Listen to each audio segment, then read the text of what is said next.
আজকে আমাদের কাছে হিন্দু ধর্মের অনেক শাখা প্রশাখা সম্প্রদায় সকলের কাছে যাকে আমরা ভগবানের সর্বশ্রেষ্ঠ অবতার বলে বিশ্বাস করি, আজকে তার আবির্ভাব তিথি। ভগবান শ্রীকৃষ্ণ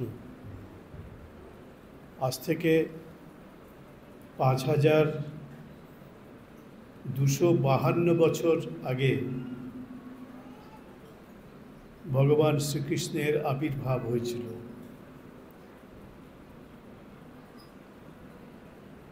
তার সমসাময়িক যিনি রাজা ছিলেন আমাদের ভারতবর্ষে, তখন তো একটাই দেশ, বাংলাদেশ তো সেদিন জন্ম হয়েছে। সমসাময়িক রাজাদের মধ্যে ছিলেন যুধিষ্ঠির, বিখ্যাত রাজা ভারতের। তার সঙ্গে শ্রীকৃষ্ণের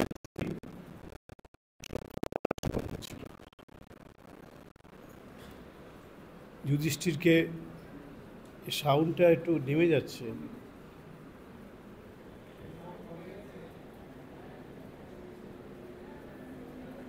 শ্রীকৃষ্ণকে রাজা যুধিষ্ঠির তার অগ্রজের মতো শ্রদ্ধা করতেন।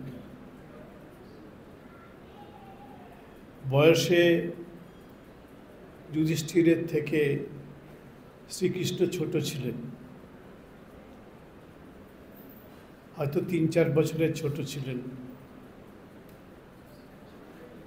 কিন্তু খ্যাতিতে, প্রতিপত্তিতে, শারীরিক শক্তিতে,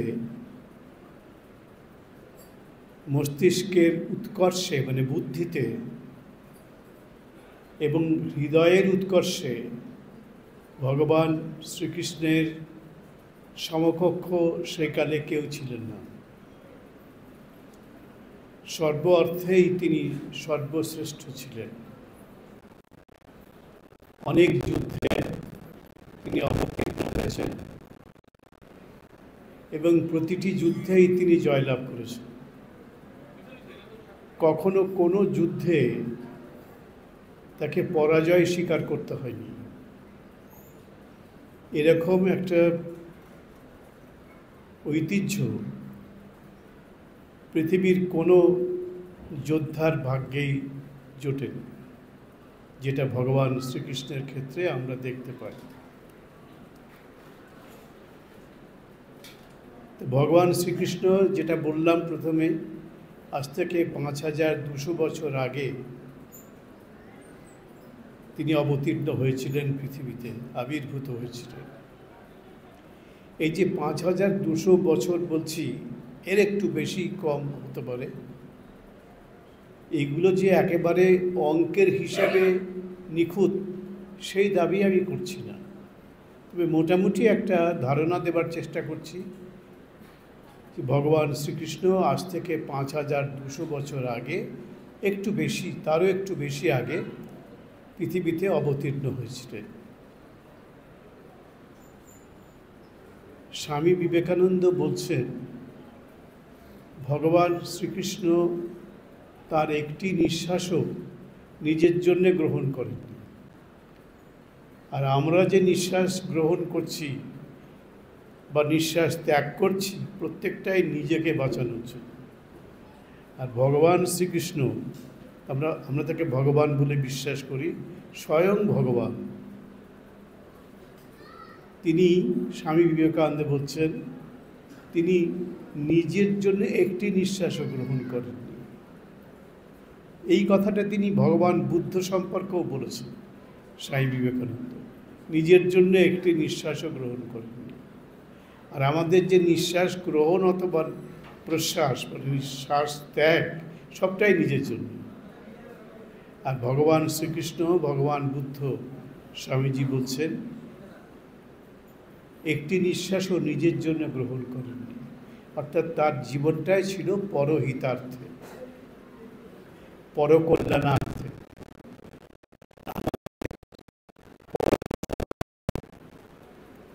তিনি তো যেখানে খুশি জন্মাতে পারেন। তা আমাদের পরম সৌভাগ্য তিনি আমাদের দেশে জন্মগ্রহণ করেছেন। তখন আমাদের দেশ ভারতবর্ষ অখণ্ড ছিল,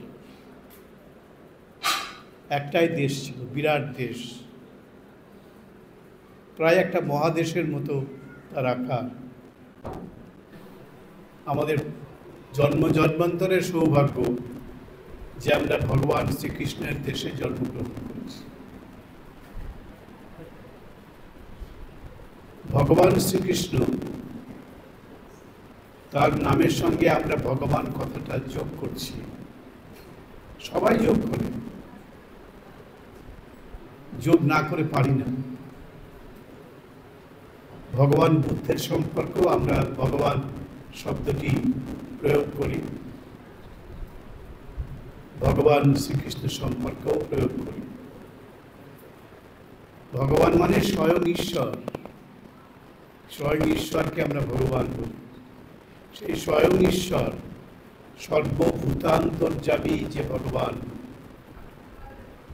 সেই সর্বভূতান্তর্যামী ঈশ্বর কৃষ্ণের শরীরকে আশ্রয় করে পৃথিবীতে অবতীর্ণ হচ্ছিল। কিসের জন্য?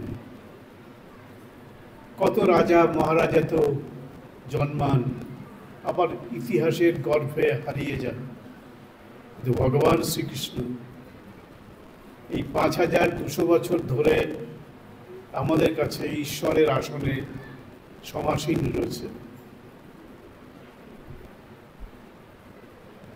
অবতার অনেক আসে, আমাদের পুরাণে বলা হচ্ছে অবতারা হি অসংখ্যা, অবতার অসংখ্য। কারণ গীতামুখে আমরা শুনেছি ভগবান শ্রীকৃষ্ণ বলছেন, যখনই অধর্মের প্রভাব পড়বে, ধর্মের যখন অবক্ষয় হবে, তখন দুষ্টের বিনাশের জন্য এবং ধর্মের সংস্থাপনের জন্য আমি যুগে যুগে অবতীর্ণ হই। এটা ভগবান শ্রীকৃষ্ণ গীতামুখে বলেছেন। যুগে যুগে ভগবান আসেন, অবতার আসেন, কিন্তু সব অবতারের মধ্যে একটি অবতার আমাদের একদম প্রাণের কাছে। এখানে সম্প্রদায়ের কোনো গণ্ডি নেই। আমাদের সনাতন ধর্মের সব থেকে জনপ্রিয় অবতার হচ্ছেন শ্রীকৃষ্ণ। তার উপরে অনেক কলঙ্ক আরোপ করা হয়েছে, অনেক কলঙ্ক আরোপ করা হয়েছে। তো সব কলঙ্ককে ছাড়িয়ে তিনি সূর্যের মতো উজ্জ্বল হয়ে আছেন, কোনো কলঙ্কই তাকে স্পর্শ করতে পারবে। আমাদের মধ্যে অনেক বিদ্বজ্জন আছেন, অনেক পণ্ডিত আছেন, আবার দুঃখের বিষয় আমাদের মধ্যেই অনেক পণ্ডিত, আমাদেরই সম্প্রদায়ে, তারা আবার কৃষ্ণের নিন্দা করে। কিন্তু মূর্খ তারা, সকলের নিন্দা স্তুতির ঊর্ধ্বে তার সর্বজয়ী সিংহাসন, সেখানে কোনো নিন্দা স্তুতির ব্যাপার নেই। এক অদ্ভুত দেবতা। স্বামী বিবেকানন্দ বলছেন, এই তিনজনের অগ্রযাত্রা, অগ্রযাত্রা কথাটা আমি এই বাংলাদেশে এসে শিখেছি। এখানকার মানুষ বলেন অগ্রযাত্রা। এই যে অগ্রযাত্রা, আমাদের যে অগ্রযাত্রা, মানুষের যে অগ্রযাত্রা, সেখানে অনেক অবতারের কথা আমরা শুনেছি। একটু আগে বলছিলাম, আমাদের পুরাণে বলা হচ্ছে অবতারা হি অসংখ্যা। অবতারের সংখ্যা কত? সংখ্যা বলা যাবে না, যখনই প্রয়োজন তখনই তো আসবেন। সুতরাং কোনো সংখ্যা দিয়ে তাকে সীমাবদ্ধ করা যাবে না।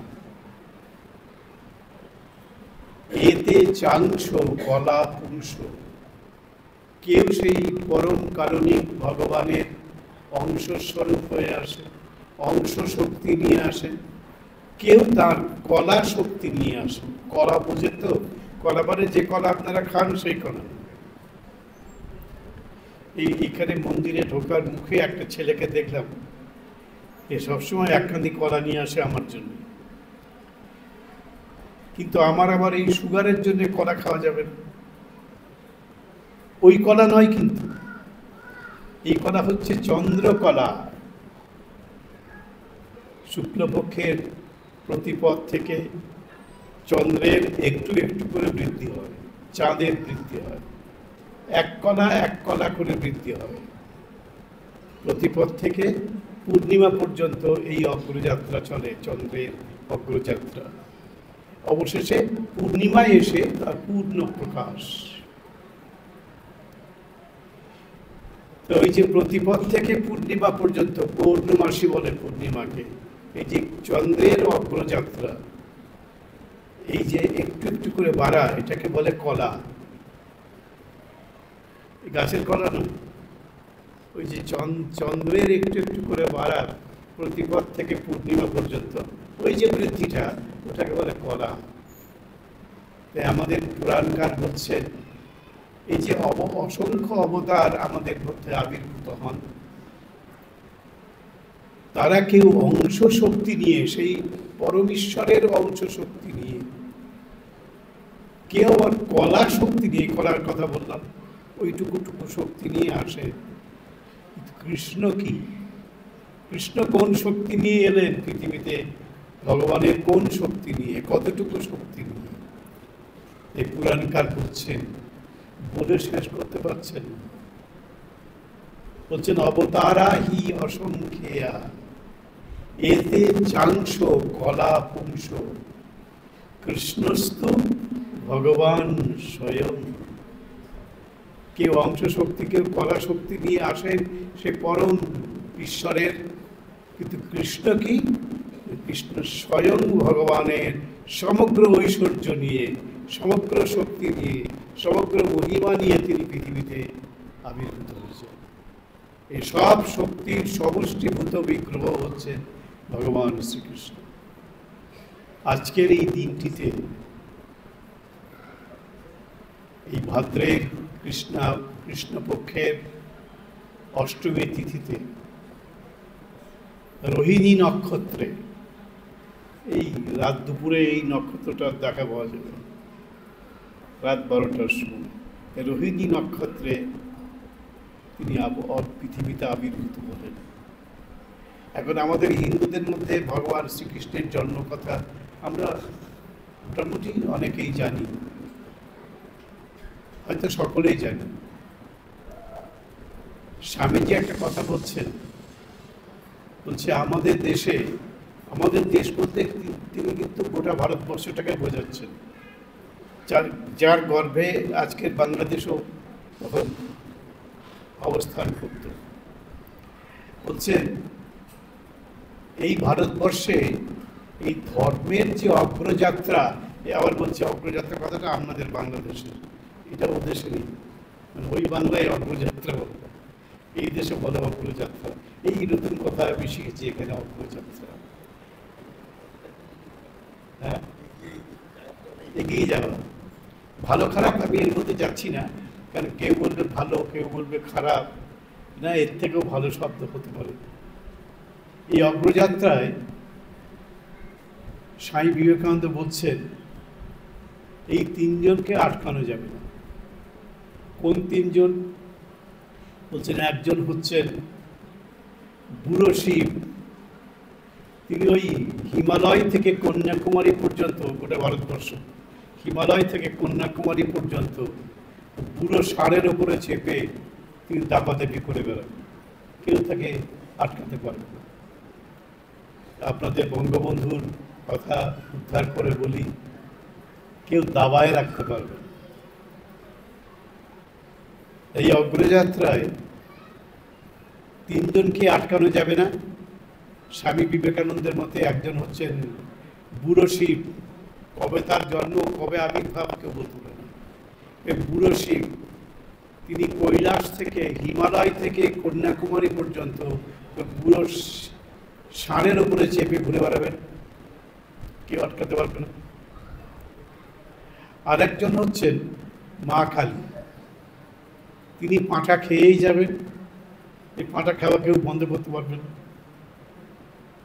আর একজন হচ্ছেন যার আজকে আবির্ভাব, ভগবান শ্রীকৃষ্ণ। বলছেন তিনি বাঁশি বাজিয়েই যাবে। কোন কালে, সেই 5200 বছর আগে তিনি বৃন্দাবনে বাঁশি বাজিয়েছিলেন কিনা এই নিয়ে প্রশ্ন কেউ করতে পারেন, হয়তো করেনও, কিন্তু আমাদের হৃদয় বৃন্দাবনে তার প্রতিদিন বাঁশি বাজে, প্রতিদিন। এই কৃষ্ণকে ঠেকানো যাবে না। মুজিবুর রহমানের ভাষায় বলতে পারি, দাবায় রাখতে পারবে না। কৃষ্ণ হচ্ছেন এরকম একটা অত্যধিক জনপ্রিয় একটা চরিত্র। আমাদের দেশে কেন, সারা পৃথিবীতে এত জনপ্রিয় একজন অবতার পুরুষ আর কেউ নেই। তিনি সব থেকে বেশি জনপ্রিয়। তা আজকের এই তিথিতে, এই ভাদ্র মাসের শুক্লপক্ষের অষ্টমী তিথিতে,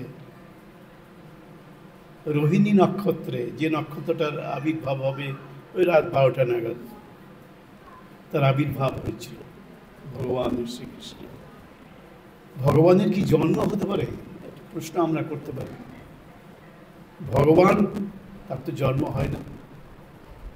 আমাদের গীতার মধ্যে ভগবানের মুখে আমরা শুনছি, অজ নিত্য শাশ্বত অয়ং পুরাণ ন হন্যতে হন্যমানে শরীরে।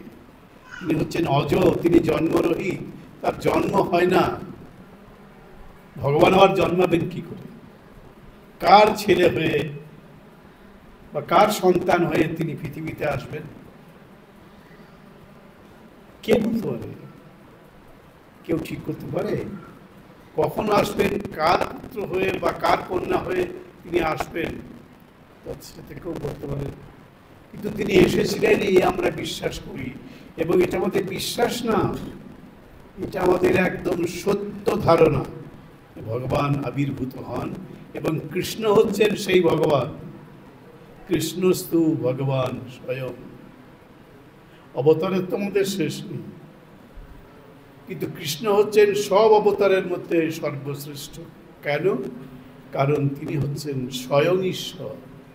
ভগবান স্বয়ং কৃষ্ণ সম্পর্কে আমাদের শাস্ত্রকার এই কথা বলছে। তা আজকের দিনে তার আবির্ভাব তিথি, এই উপলক্ষে আমরা এখানে তার চরণ প্রান্তে এসে সমবেত হবার সৌভাগ্য লাভ করেছি। কৃষ্ণের কথা কখনো বলে শেষ করা যায় না। বহু বছর আগে আমি একজন পার্সিয়ান সাহিত্যিকের একটি কথা পড়েছিলাম। ধর্ম সম্পর্কে তিনি বলছেন, ধর্ম এমন একটা জিনিস, এমন একটা পুস্তক, এমন একটি গ্রন্থ, যে গ্রন্থটির প্রথম পৃষ্ঠা এবং শেষ পৃষ্ঠা চিরকালের জন্য হারিয়ে গেছে। ধর্ম হচ্ছে এমন একটি গ্রন্থ, যে গ্রন্থের প্রথম পৃষ্ঠা এবং শেষ পৃষ্ঠা চিরকালের জন্য হারিয়ে গেছে। অর্থাৎ ধর্ম কি, ধর্ম কেন, এ সম্পর্কে শেষ কথা কেউ বলতে পারে না। এন্ডলেস, কোনো তার সমাপ্তি নেই, ইতি নেই, জবনিকা নেই। তাই ভগবান শ্রীকৃষ্ণ হচ্ছেন সে অসাধারণ চরিত্র। বঙ্কিমচন্দ্র চট্টোপাধ্যায় তার একটি গ্রন্থ আছে, মৌলিক গ্রন্থ, কৃষ্ণ চরিত্র। আমি বলবো প্রত্যেক হিন্দুর এই গ্রন্থটি পড়া উচিত। প্রত্যেক হিন্দুর এটি পড়া উচিত।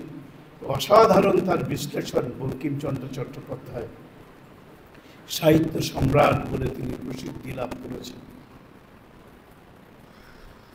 তিনি বলছেন যে এরকম অসাধারণ সর্বাঙ্গ সুন্দর একজন মানুষ, এই কথাটা স্বামী বিবেকানন্দ বলছেন। অসাধারণ শুধু নয়, সর্বাঙ্গ সুন্দর মানুষ, সব দিক থেকে কৃষ্ণের মতো আর দ্বিতীয় এই সমগ্র পৃথিবীর ইতিহাসে আর কেউ জন্মগ্রহণ করেন। ভগবান শ্রীকৃষ্ণের সম্পর্কে এটি বঙ্কিমচন্দ্র বলছে, এবং তারপরে স্বামী বিবেকানন্দ বলছে। আরও অনেকে হয়তো বলেছেন, ভবিষ্যতেও বলবেন, কিন্তু এদের স্থান তো আলাদা, বঙ্কিমচন্দ্র এবং বিবেকানন্দ। আমাদের ধর্মের দুই প্রবক্তা, বঙ্কিম এবং বিবেকানন্দ। যখন এই ঢাকাতে স্বামী বিবেকানন্দ এসেছিলেন 1901 সালে, তখন তিনি প্রতিদিন তাকে দেখার জন্য হাজার হাজার মানুষ আসতেন এবং তিনি কথা বলতেন। বিশেষ করে তার পছন্দ ছিল যুবকদের সঙ্গে কথা বলা, কম বয়সীদের, যারা আমার মতো বৃদ্ধ হয়েছেন বা বয়ঃপ্রাপ্ত হয়েছেন তাদের কথা বলছে। তাদের কিছু করার নেই, যেগুলো দিন এই জগৎ থেকে অন্তর্ধান ঘটে যাবে। যারা এইসব আমার সামনে বসে আছে, একদম এই কচি কচি বসে আছে, এদের উপরেই ভরসা, এদের উপরেই সভ্যতার ভরসা, আমাদের ভবিষ্যৎ সব তো এরাই তৈরি করবে। তাই আমরা আশা করব যে ভগবান শ্রীকৃষ্ণের সম্পর্কে তারা শ্রদ্ধাশীল হবে এবং বুক দিয়ে বিশ্বাস করবে যে এমন আবির্ভাব পৃথিবীতে আর কখনো ঘটেনি, এমন মহা অবতরণ পৃথিবীতে আর কখনো ঘটেনি যেমন শ্রীকৃষ্ণের মধ্যে হয়েছে। আজকের দিনে তার আবির্ভাব, গভীর রাত্রে তিনি আবির্ভূত হবেন, তার আবির্ভাব, জন্ম হবে। এই যে বলছি জন্ম হবে, এই কথাটি কিন্তু বিচারিতায় যুক্ত। কারণ যিনি ঈশ্বর, আমাদের তত্ত্ব অনুসারে ঈশ্বরের কখনো জন্ম হয় না। এই জন্য কি ঈশ্বরকে বলা হয় জন্মহীন। ওই অজ অনিত্য শাশ্বত অয়ং পুরাণ ন হন্যতে হন্যমানে শরীরে, এই ভগবানেরই কথা, কৃষ্ণেরই কথা গীতার মধ্যে আমরা শুনি। তিনি অজ, জন্মরহিত, তবু তার জন্মদিন। তিনি জন্মহীন, তার জন্মদিন আমরা পালন করছি। একটা অদ্ভুত ব্যাপার। তিনি জন্মহীন, তার জন্ম হয় না, জন্ম হতে পারে না, কিন্তু তার জন্মদিন আমরা পালন করি, প্রতি বছর পালন করি। গত 5000 বছরের বেশি সময় ধরে আমরা তার জন্মদিন পালন করে চলছি, আমরা হিন্দুরা। তিনি জন্মালেন, কোথায় জন্মালেন? ভগবান স্বয়ং ইচ্ছা করলে সবকিছু তিনি করতে পারেন। তিনি জন্মালেন কারাগারে, জেলখানায়। জেলখানায় জন্মালেন, কারাগারে। তার পিতা এবং মাতা সেখানে বন্দী, বসুদেব এবং দেবকী। আজকে এই সূত্রে ভগবানকে প্রণাম করার সঙ্গে সঙ্গে তাকে যিনি, যারা পৃথিবীতে এনেছিলেন, সেই বসুদেব এবং দেবকী, তাদের চরণেও আমার প্রণিপাত, আমাদের সকলের প্রণিপাত নিবেদন করি। বন্দি বাবা, বন্দি মা, কংসের কারাগার, ভয়ঙ্কর ভয়ঙ্কর কারাগার। সেই কারাগারে তিনি জন্মালেন। কেন জন্মালেন? কারাগার হচ্ছে আমাদের জীবনের সব থেকে লজ্জার জায়গা, সব থেকে লজ্জার জায়গা, এবং সব থেকে নিষ্ঠুরতার শিকার আমরা কারাগারে হই। তো সেই কারাগারে তিনি জন্মালেন শৃঙ্খলিত বাবা এবং মায়ের কাছে। এখন কংসের কাছে দৈববাণী হয়েছিল। কংস হচ্ছে মথুরার রাজা কংস। তাকে রাজা কেউ করেননি, তিনি উত্তরাধিকার সূত্রে রাজা হননি। জোর করে বাবার রাজ্যটা তিনি গ্রাস করে নিয়েছিলেন এবং বাবাকে বন্দী করেছিলেন। এই যে পিতাকে বন্দী করে রাজা হওয়া আমাদের ঐতিহ্যেও আছে। শুধু যে ইসলামিক ঐতিহ্যে আছে, আওরঙ্গজেব বন্দী করেছিলেন পিতা শাহজাহানকে তা নয়। আমাদের ধর্মের ঐতিহ্যেও দেখতে পাচ্ছি আমাদের কংস তার পিতাকে বন্দি করে রাজা হয়ে বসেছিল। তাই কংস হলেন মথুরার রাজা জোর করে, এবং এই যে দেবকী কৃষ্ণের যিনি গর্ভধারিণী এবং তার পিতা বসুদেব, এটা হচ্ছে কংসের আত্মীয়। দুটো গোষ্ঠীর তারা প্রতিনিধিত্ব করছে, বিষ্ণু বংশ এবং ভোজ বংশ। আরও অনেক ওদের গোষ্ঠী আছে, কিন্তু এই দুটি প্রধান গোষ্ঠী, একটি হচ্ছে বৃষ্ণি বংশ আর একটা হচ্ছে ভোজ বংশ। বৃষ্ণি বংশের সন্তান হচ্ছেন বসুদেব কৃষ্ণের পিতা, আর ভোজ বংশের সন্তান হচ্ছে কংস। তো সেই কংসের সম্পর্কিত খুড়তুতো বোন ছিলেন দেবকী। খুব তাকে ভালোবাসতেন, কংস খুব ভালোবাসতেন। তা বসুদেব কংসের বন্ধু লোক ছিলেন, তার সঙ্গে দেবকীর বিয়ে হচ্ছে, বিয়ে হয়ে গেল। এবার বিবাহের পরে বসুদেবকে আর দেবকীকে নিয়ে ঘোড়ার গাড়িতে করে নিয়ে যাওয়া হচ্ছে, রথে করে নিয়ে যাওয়া হচ্ছে, এবং সেই রথের সারথিকে কংস। কংস নিজেই সেই রথটা চালাচ্ছে। বোনের বিয়েতে বোন এবং ভগ্নিপতিকে তিনি নিজে রথে করে পৌঁছে দেবেন। উঠেছেন রথে, বোনকে নিয়ে ভগ্নিপতিকে নিয়ে নববিবাহিত ভগ্নিকে নিয়ে যাচ্ছেন। এমন সময় দৈববাণী হলো, খুব তো নিয়ে যাচ্ছ আদর করে তোমার বোনকে, কিন্তু এই বোনেরই গর্ভজাত পুত্র,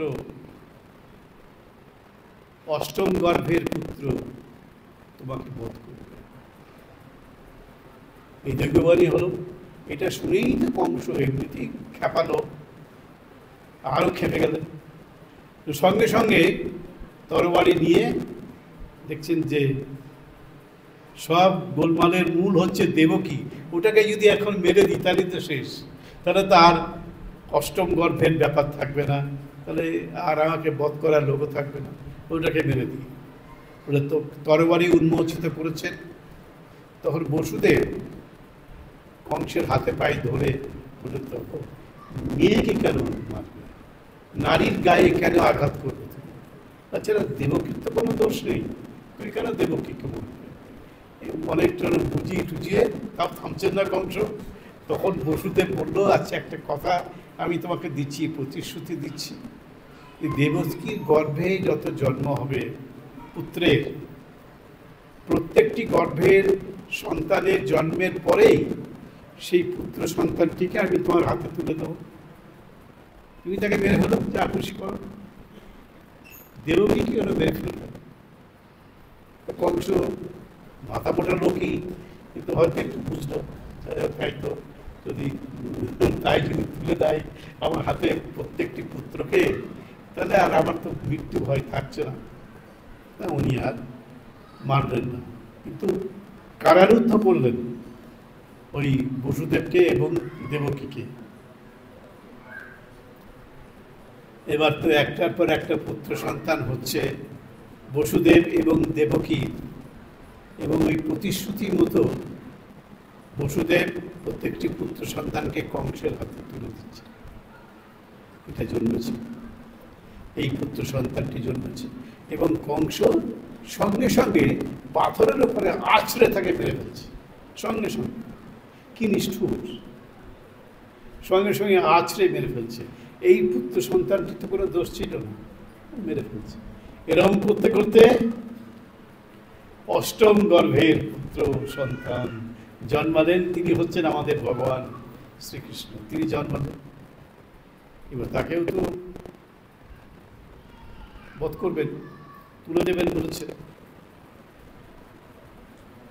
এখন সেই অনুসারে, সেই প্রতিশ্রুতি অনুসারে বসুদেব প্রতিটি সন্তানকে তুলে দিয়েছেন এর আগে, এবার এই সন্তানটিকেও তুলে দেবেন তিনি।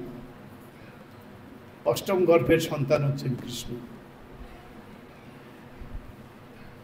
কিন্তু বসুদেব ভাবলেন যদি এইটাকেও তুলে দিই তাহলে দেখো আছড়ে মেরে ফেলবে।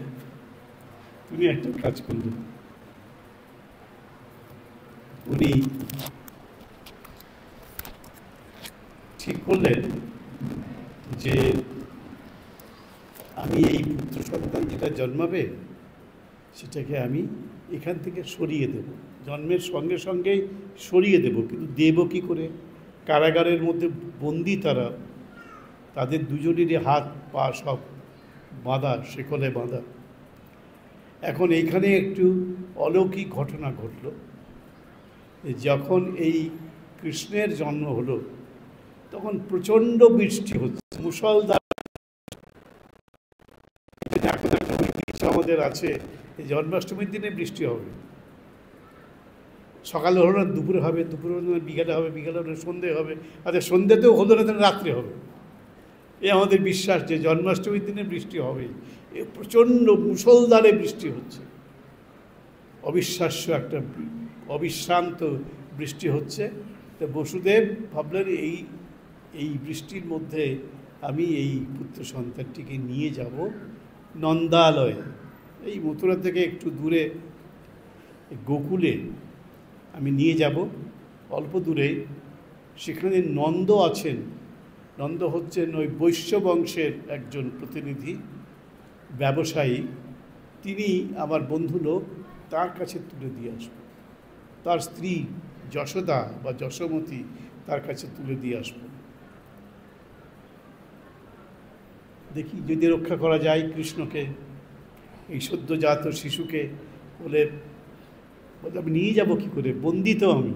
কিন্তু অদ্ভুত লীলা ঈশ্বরের, যেই ওই সন্তান জন্মালো সঙ্গে সঙ্গে আমাদের শাস্ত্রে আছে বসুদেব এবং দেবকী তারা দেখলেন চতুর্ভুজ নারায়ণ তাদের দর্শন দিলেন। বলে আমি তোমাদের পুত্ররূপে জন্মগ্রহণ করেছি, স্বয়ং ভগবান কৃষ্ণস্তু ভগবান স্বয়ং, আমি তোমাদের পুত্ররূপে জন্মগ্রহণ করেছি। তুমি নির্বিঘ্নে নিশ্চিন্তে তোমার এই পুত্র সন্তানটিকে নিয়ে তুমি যেখানে যেতে চাইছো সেখানে চলে যাও, আমি তোমার সঙ্গে আছি। সে মুষলধারে অবিশ্রান্ত বৃষ্টি হচ্ছে। দেবকীর কাছ থেকে পুত্র সন্তানটিকে নিয়ে বসুদেব এবার যাবেন কি করে? দেখছেন যেই যাচ্ছেন একটার পর একটা গেট খুলে যাচ্ছে, কারাগারের গেটগুলো খুলে যাচ্ছে। আর কারারক্ষী যারা, সব জায়গাতেই এই কার্যটা হয়, কারারক্ষীরা ঘুমোচ্ছে। যখন নিয়ে যাচ্ছে তখন যারা প্রহরাই ছিল নিযুক্ত তারা সবাই ঘুমিয়ে আছে। আমরা নিশ্চিন্তে থাকি, আমাদের প্রহরাই যারা থাকে। কংসের কারাগারেও প্রহরীরা সব নিদ্রামগ্ন। বসুদেব সদ্যজাত কৃষ্ণকে নিয়ে তিনি যাচ্ছেন, একটার পর একটা প্রত্যেক দরজায় প্রহরীরা নিদ্রামগ্ন এবং দরজাগুলো খুলে যাচ্ছে, আপনা আপনি খুলে যাচ্ছে। বেরিয়ে এলেন। যদি আপনারা যান কখনো মথুরায়, দেখলেন সেই কারাগার এখনও আছে, যেখানে কৃষ্ণের জন্মস্থান, সে জায়গাটাও আছে। সেটা অবশ্য এখনও আমাদের দখলে আসেনি, অধিকারে আসেনি, কিন্তু আছে ওটা। কত হাজার বছর আগেকার ব্যাপার। এর মধ্যে আবার কংসের কারাগারের পরে আরও কত কারাগার সেখানে আমাদের সব সম্রাটদের হয়েছিল। যাই হোক, প্রহরীরা নিদ্রামগ্ন, ওই শিশু সদ্যজাত শিশুকে নিয়ে বসুদেব বেরিয়ে যাচ্ছেন। বেরিয়ে গেলেন, বেরিয়ে গিয়ে তো বাইরে অবিশ্রান্ত বৃষ্টি হচ্ছে, কি করে যাবেন? তখন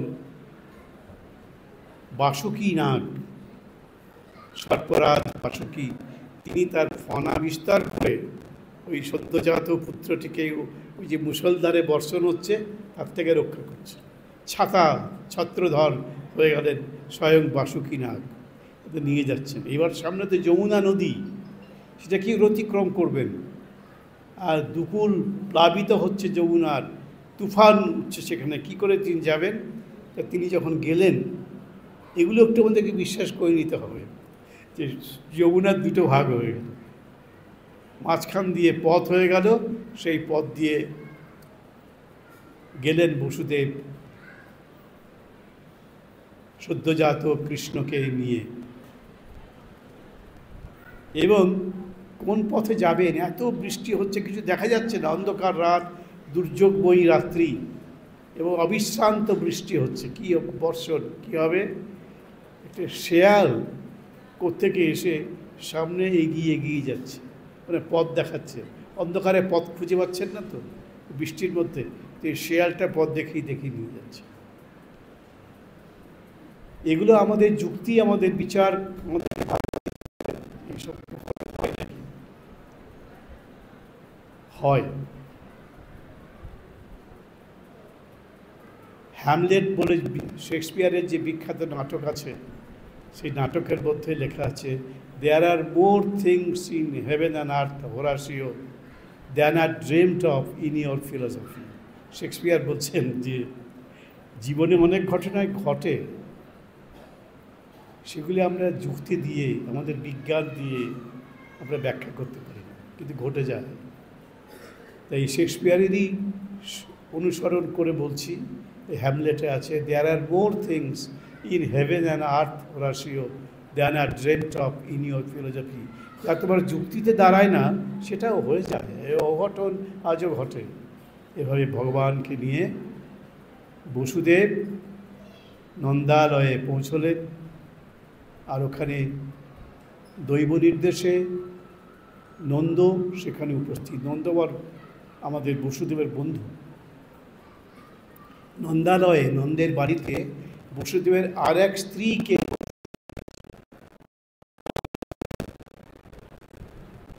তাকেও রেখেছিলেন এই কংসের অত্যাচার থেকে বাঁচানোর জন্য। তো দেখা যাচ্ছে যে এই কংসের অত্যাচারের ভয়ে বসুদেব ওই সদ্যজাত কৃষ্ণকে নিয়ে তিনি পৌঁছে গেলেন নন্দালয়ে। এবং সেখানে নন্দ উপস্থিত বাইরে, আগে থেকেই নির্দেশ পেয়েছেন, তিনি দাঁড়িয়ে আছেন তাকে রিসিভ করার জন্য বসুদেবকে। এবং ওই সদ্যজাত পুত্র সন্তানটিকে নিয়ে যশোমতী, মানে আমাদের যশোদা, নন্দরাজের স্ত্রী, তার কোলের কাছে শুইয়ে দিলেন। এবং ভগবানের এমনই লীলা যে ওই সন্তানের জন্মদান করার পরেই যশোমতী সংজ্ঞা হারিয়েছিলেন, জ্ঞান হারিয়েছিলেন। তারপরে সন্তানটি পুত্র না কন্যা সেটা উনি জানতে পারেন। তার যে পুত্র সন্তান হয়নি, কন্যা সন্তান হয়েছে, জানতে পারেননি। নিদ্রিত, এটা ঈশ্বরেরই পরিকল্পনা। তার পাশে সদ্যজাত কৃষ্ণকে তিনি শুইয়ে দিলেন বসুদেব, দিয়ে তিনি ওই সদ্যজাত, ওই তখন নন্দরাজের স্ত্রী যশোদার একটি কন্যা সন্তান হয়েছে। কিন্তু এই যে বললাম, এমন ঈশ্বরের লীলা, পুত্র না কন্যা সেটা তিনি আর বুঝতে পারেননি। তিনি জন্মের পরে তিনি জ্ঞান হারিয়েছিলেন, জানতে পারেননি তার পুত্র সন্তান হলো কি কন্যা সন্তান হলো।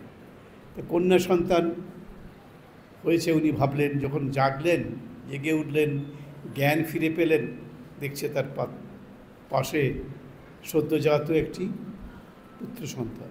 উনি তাই জানলেন আমার পুত্র সন্তান হয়েছে। বসুদেব এই পুত্র সন্তানটিকে নিয়ে আবার চলে আসছেন। আবার তো ফেরত দিতে হবে, দিলে কংস তো ধরবে, সেজন্য আবার আসছেন। আবার দরজাগুলো খুলে যাচ্ছে, তখনও সবাই ঘুমিয়ে আছে, নিদ্রামগ্ন।